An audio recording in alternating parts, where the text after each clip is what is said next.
see there a 7-point lead for New Zealand. It was a big lead a while ago, Dom, pero yung pagpasok ni Jason Castro and Asi Taulava has changed this game. We were down by 16 points at the third quarter, and the energy that Asi showed on the defensive end, anchoring that, but also Jason Castro being able to attack the basket, getting 7 points in the third quarter. Si Asi naman, nung nawala yung Jason Castro, sige, sa depensa, Mo, kayo naman. Oo. Pagdating dun sa offensive end, he was able to get good position, make good seals, one little turn to the basket, 6 points naman para kay Kuya Asi also in the third. 22 fouls already on the Philippines, only 12 for New Zealand. Yung free field goal percentage is about the same. That free throws, though, those are the ones that have been killing us. Well, definitely we've given up a lot of free throws, but in the third quarter, we did a better job. Yes. In terms of the free throws. Parang 4 lang yata yung binigay natin dun sa third quarter. Fourth quarter is about to start, and it's being brought to you by Phoenix Petroleum. Phoenix, fuel the dream. Canuelas, Rosser, Rosario, Norwood, Taulava, and Ontiveros as he throws up a three, knocks that one home. Definitely big for Dondon Ontiveros to be able to knock down those threes. He needs to get into a rhythm. Yung confidence niya, kinakailangan natin na umakyat so that come into Wuhan, he is deadly. If he makes, of course, if he makes the 12. No. Is the lineup on the other end is Turner na may hawak ng bola. Kasama si Davis, and Turner scores there, as well as Rusco, Bloxham, and Mills.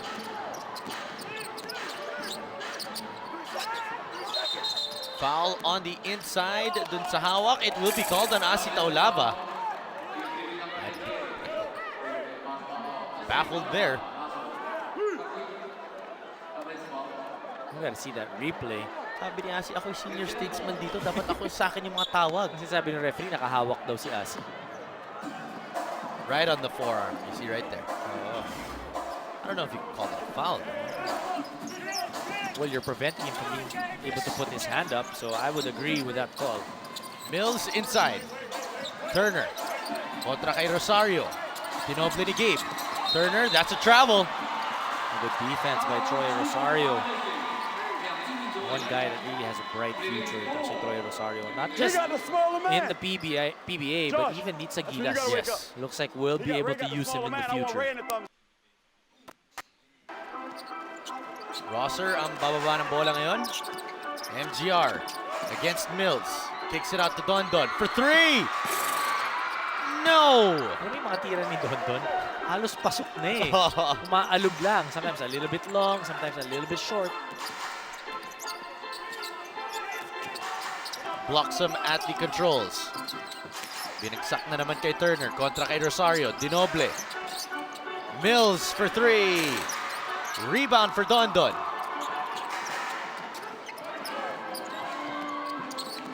MGR as hinihingi ni Asi sa poste. Tiveros, people just standing around right now.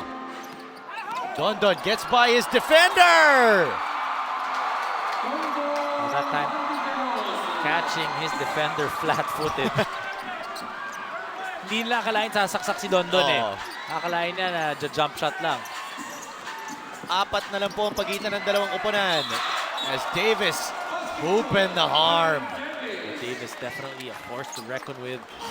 He has 20 points in the ball game. Tignan natin ulit.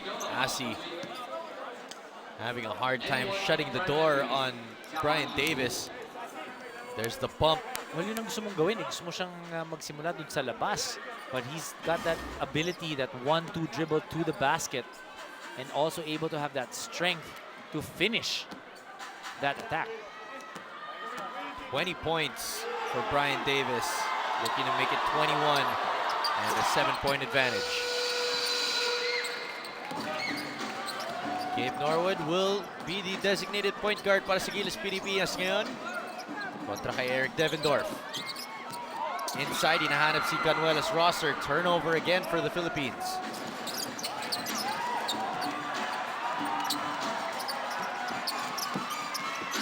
Devendorf, hinahanap si Turner. Bigay na lang kay Davis. Foul on the inside as Turner was trying to get into position. You know, the Kiwis only have basically 2 big men. They're making it very difficult for Gilas Pilipinas. Si panggaan nilang dalawa ni Troy Rosario. If there's anything that Troy Rosario would need to improve on, maybe siguro yung build. Maybe gain about 5-10 pounds of muscle. 64-57 po ang nasa ating talaan. And a 7-point lead. The biggest a while ago, 16. As Mo Tautua and Calvin Abueva have both checked into the game now. Short. Abueva off and running. 3-on-1 break. Abueva all the way. Hoop and the harm. I was going to say, the 3-on-1 fast break, you would have maybe opted to pass the ball, but Abueva wanted the shot, wanted the 2 points, and the foul. Pinasabit na talaga eh. Yun. And this Master Guapo move is brought to you by Master Face Scrub. Sekreto ng mga guapo. Let's take a look at it once more. He had MGR to his right. Sumusunod naman itong si Mo Tautua, pero sabi ni Calvin, akin na yan, boy. Gets the foul and the basket. And now the free throw. Short. Davis with the rebound. 5 na lang ang hinahabol ng Gilas. Devendorf to Davis all the way. And Turner can't put it in. Still no go.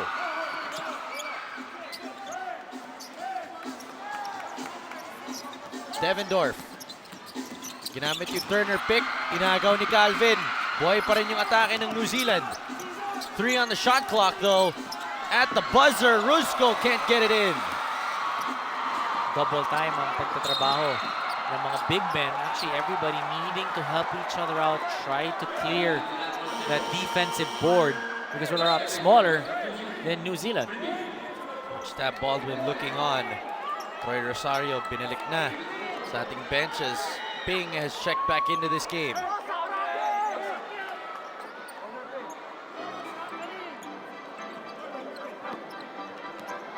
Rosser. Binigay kay Abueva. Abueva driving all the way.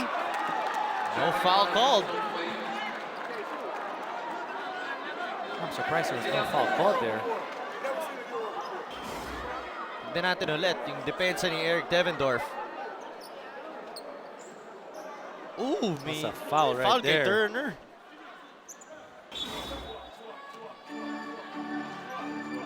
So it's still 5. Blocks some with Devendorf, Turner, Davis, and Rusko.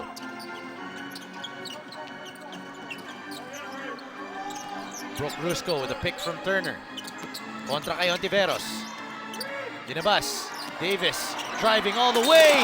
And there's a foul on Abueva. Sabi ni Calvin, hindi ako papayag ng EC2 yan. On the defensive end, when you're on Davis, he sets it up now. He's going outside, but like I said, he's got that ability for that 1-2 dribble and go to the basket, but he's always going right. So you're hoping that guys like Tautua, Asi, and whoever is guarding him will try and anticipate that right side. Here's that drive from Davis as Tautua sits down again. Binalik na si Asi. Davis gets the first. And a 6-point advantage now. Double-double na pala tong si Brian Davis. 4 steals. Presence all over the floor.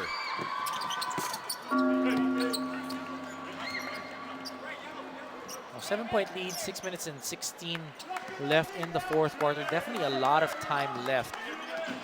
We're just waiting for the return of Jason Castro to be able to try and break down this defense a little bit more. Olava, linabas. MGR. Ontiveros. Stripped away. Rusko on the other end against MGR. Rejected! No thank you, says Matt Ganuelas-Rosser on the other end. Abueva, hoop and the harm. Abueva, one of the best open court players for Gilas Pilipinas, being able to get the contact and the foul, plus the basket. Getting the contact. Tignan natin yung supalpal ni Matt Rosser. No thank you, says Matt Canuelas-Rosser.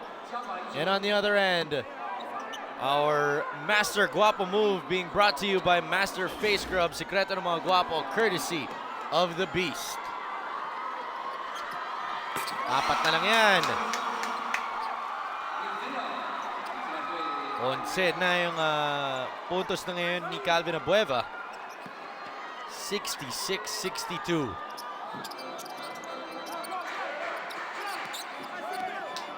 Rebounds na rin pala para kay Calvin, no? Devendorf all the way. Finishing. And he gets a three-point play opportunity. Too easy. Oh, too easy that time for Devendorf getting that lane to the basket.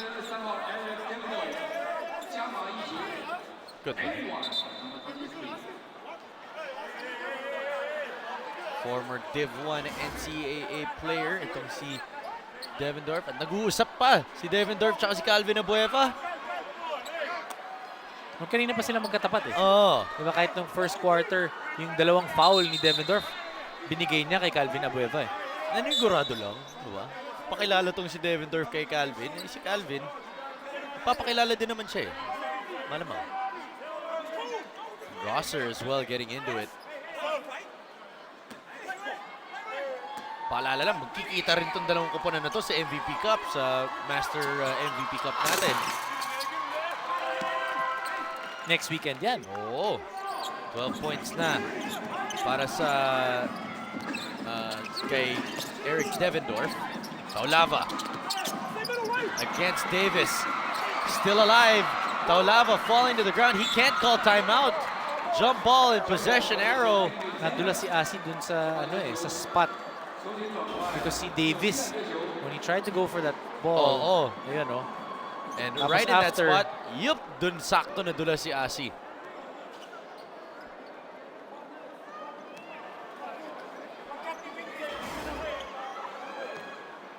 So still a 7-point lead. Possession arrow, nakatutok sa New Zealand. So lilipat yung possession sa kanila.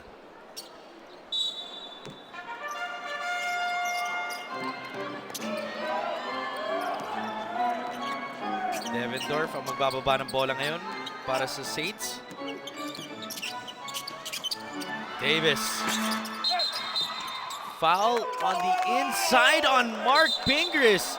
And Mark Pingris has not been able to do anything all throughout this game. Always getting called for the foul. Itong si Mark Pingris. Tignan natin ulit. On the hook, maybe? Walang nangyari kasi doon, si Turner hooked him on the other side. Nung pag-ikot, si Pingris naman. Oo. At yun ang nakita ng mga referees.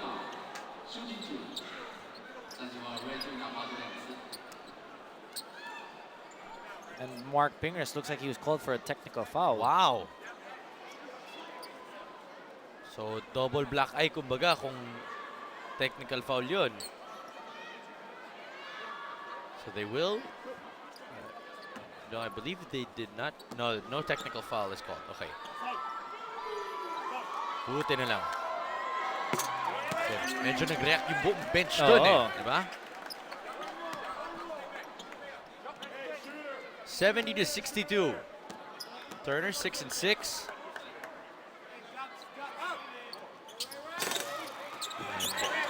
Abueva with another rebound. Castro, pinasok na ni Coach Tab Baldwin, and it looks like he will be there until the end of the game. Abueva driving all the way against Davis. To Taulava. Still no foul called. Pero makikita mo yung difference, di ba? Yung pag inatake mo yung zone, when you're able to penetrate those gaps, you get better looks. Yes. 5:01 remaining in this game. Tignan natin ulit. There was the drive and the dish. I'm not so sure where the foul was. Makabago pa nun yung pag-drive pa lang ni Calvin Abueva. Castro gets around Devendorf. Ontiveros got it! You can see the difference pag yung Jason Castro yung nag-i-initiate ng offense. The defense sticks closer to him, which leaves a little bit more space to our shooters. Devendorf inside to Turner. Contra Ping. Turner had 3 defenders on him. Goes out though. Devendorf for 3. Di makabawi. Abueva is fouled.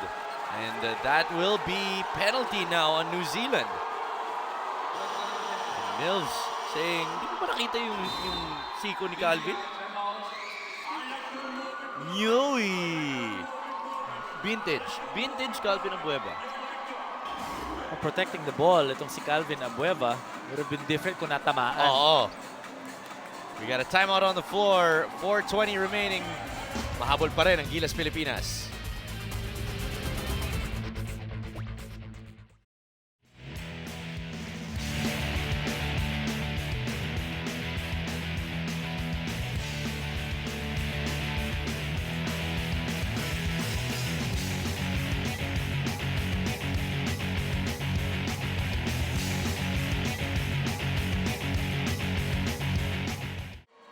$70 to 65 po ang nasa ating talaan. 5-point lead na lang para sa New Zealand. It was the biggest of 16. The Philippines have been getting closer and closer pero hindi pa rin nila ma-break yung 5-point wall na yan, Dong. Well, let's talk about the fouls. 24 fouls being called against the Gilas Pilipinas and only 12 for New Zealand. That's one of the things. Nung naupo kanina si Jason Castro, hindi na tayo masyado nakapenetrate. Yung offense natin had a different look. Yes. Now that he's in there, expect us to get better looks because we're able to flatten defense a little bit more. But on the defensive end, we need to do a better job of not fouling and at the same time getting those defensive boards because malalaki. Si Turner at si Davis are very big and very active. And we end up helping out. Once we help out, kinakailangan na makabalik ka ulit at mag-box out to be able to get that defensive rebound. Referees still talking here. It will mean free throws for... Why is Davis standing there? Dapat free throws to para sa Pilipinas. Si Taulava talking For to Calvin. the referee. Oo. Si Calvin, tumatawa na lang eh. Nagawa na rin ni Calvin yung gusto niyang gawin. Nagulo niya lahat. Diba? So Castro will head to the free throw line.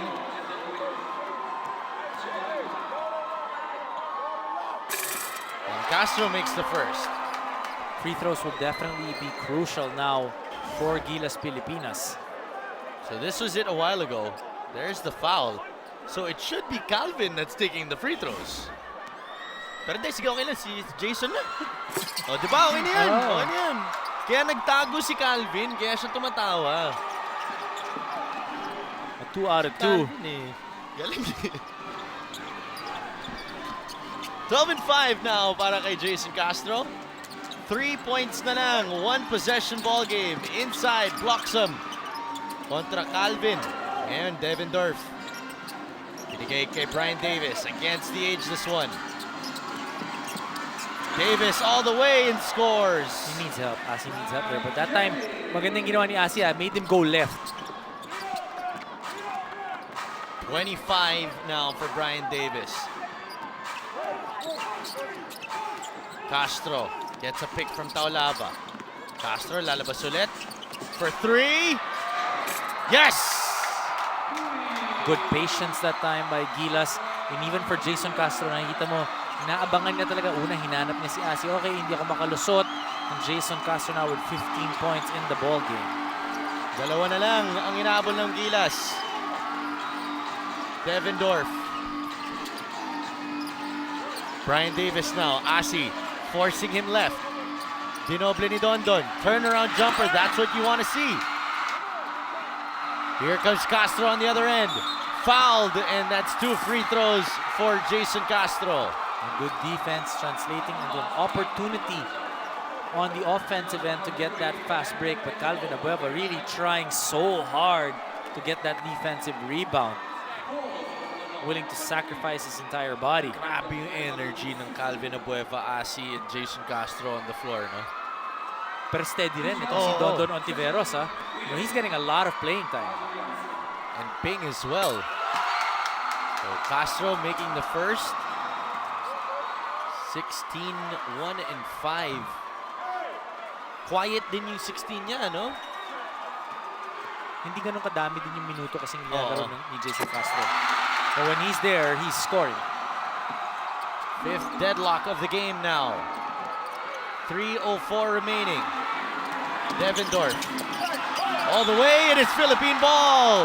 Calvin Abueva making that turnover happen. Kevin Braswell thinking maybe he should have put on his jersey right now.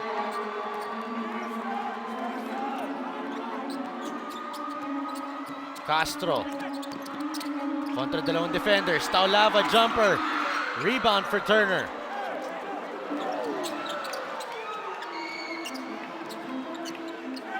Blocks him at the controls now dun sa opensa ng mga Kiwi. Blocks him all the way, rejected! More time, good help defense, not iwanan si Bloxham, but Pingris able to help out at the last minute and block that shot. Blocks him. Had to. 72 piece. 2.5 remaining. Turner, jab step. And he scores. Could have been an offensive foul there, but Turner taking it all the way to the hoop. 8 puntos na po si Ray Turner. Shade over 2 minutes remaining. Castro. Pick from Ping. For 3. Short rebound para kay Pingris. Back out to Castro again. Ayusin nila ang kanilang opensa. Good wants patience. isolation. Castro again. Back iron. Calvin offensive rebound. Bodies flying. Foul on Castro, on Abueva, I think.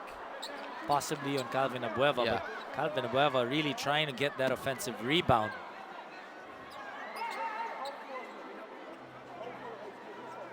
Both guys taking some time to get up. Taking breather lang.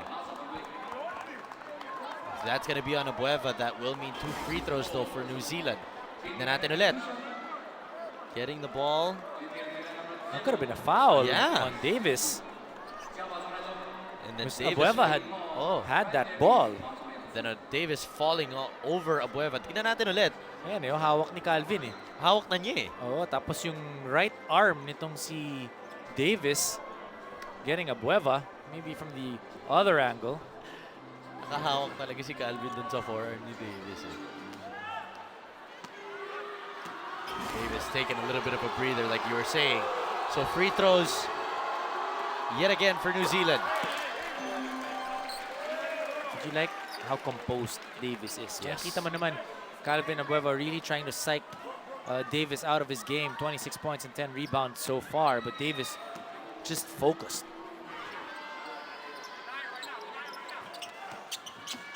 27, 10, and 4 now for Brian Davis. 4 na ulit ang kalamangan ng New Zealand. Abueva to Castro against Bloxham. Castro crossing up, driving all the way to Taulava. Off the glass, no finish, but putback is up and in. Anong edad mo? Taulava with 9 points in the ball game. 8 points rather in the ball game for Asi Taulava.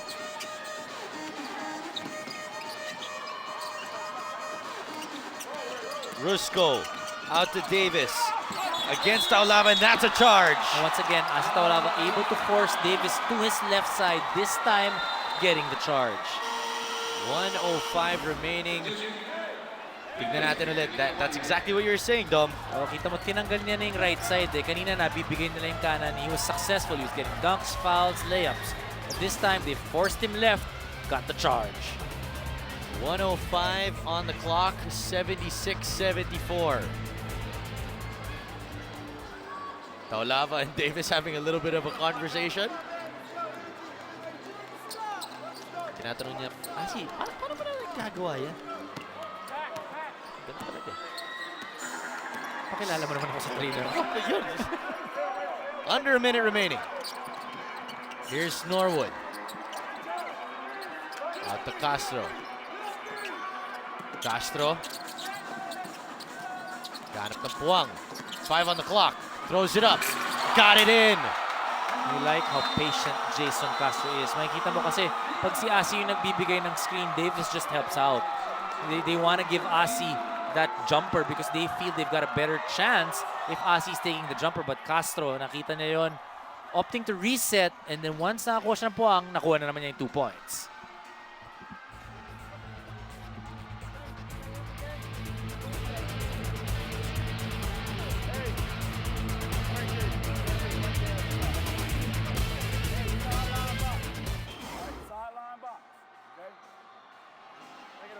Should be over here. No, it'll be over there. So, E, you're taking the ball off. All right, Sean, here, look.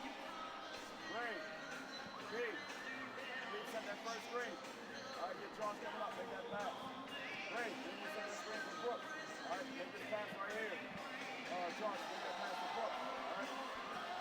Brooke, you'll be here. E, you'll step in. Josh is right here. B's right here. Ray, you'll be right here. All right. Set the screen for Babalik po tayo dito sa TV5. A tied ball game. 6th deadlock of the game. 76 apiece. Let's listen in now to the huddle of Coach Kevin Braswell. Coming for the on-ball screen. All right. Finish. 1, 2, 3. We got to be solid on defense.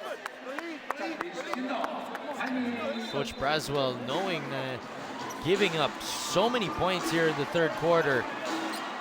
The energy of the Philippines taking control of this one so far, though. Well, definitely the energy has gotten us back into this ball game. Asi Taulava, Jason Castro, 2 guys that did it in the second quarter, doing it again in the third. So the Kiwis will have possession with 43 seconds remaining in this fourth quarter. Rusko, Braswell, Devendorf, all the way. Can't finish, but Davis with the cleanup job. Now, this is a good game situation for Gilas Pilipinas. You know, we're down to 31.3 seconds left. Davis able to get that tip in. We're able to play pretty good defense. Di lang na-box out itong si Davis because of that help na iwanan ng bahigya itong si Devendorf. But this is the game situation. These are the types of situations that we will need to experience so that later on in the FIBA Asia Championships in Wuhan, we'll be able to take this lesson. Let's take a look at it again. Yung pag-drive ni Devendorf, opening up the lane, and Davis, no one blocking him out. And he will clean it up and let out a big bark. Dalawa na naman po ang abante ng New Zealand, and exactly what you were saying, Dom, you can't simulate this in practice. So right now, let's listen in to the huddle of Coach Tab Baldwin. You're here. So you go down, Jace, you rub him. Don't worry about that. Okay? You go down and get Don. You come in here. Now, you're here. You go down, get Don, splash. Okay? Jace, you want to be obvious here, so maybe this guy steps out. Hit Mark, go ahead. Go ahead.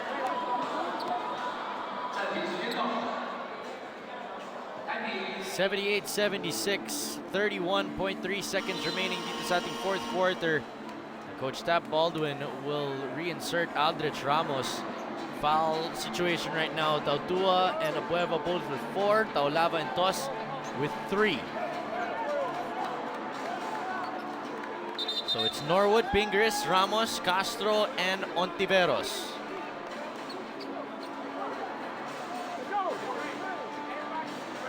Norwood will be the inbounder. Ito yung execution. You know, like you said, you can't practice this in practice because magkakilala kayo and more or less you know your moves. But this one, itong New Zealand, not really familiar yet with how we play. So let's see what kind of execution Gilas Pilipinas will do. Castro, kontra kay blocks him. 15 on the shot clock, all the way, and that's 2. Jason Castro just so quick and shifty, getting the 2 points, tying the game once again. 78 apiece, 21 points na para kay Jason Castro. 5 of 7 from the two-point land. He did have a three-pointer a while ago as well.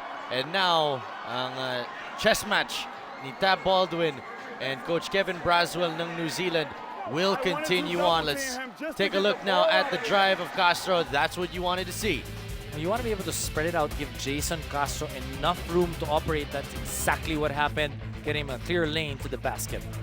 Kaya din pinasok si Aldrich Ramos because he has that To spread shot. out. Oo. To spread out. Kasi kung nandun si Asi Taulava at siya yung magsiscreen or malapit siya, makakatulong si Davis.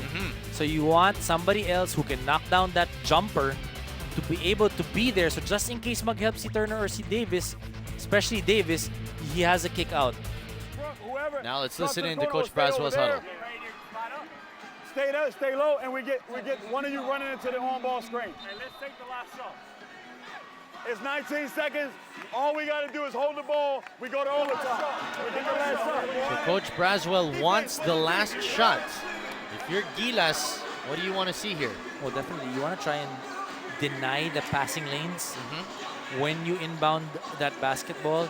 But even then after that, kung ma-inbound man nila, you want to be able to stay aware. Yes. Game situation din to eh. Oo. You know, it's good here that if you're able to make a stop, you go into overtime.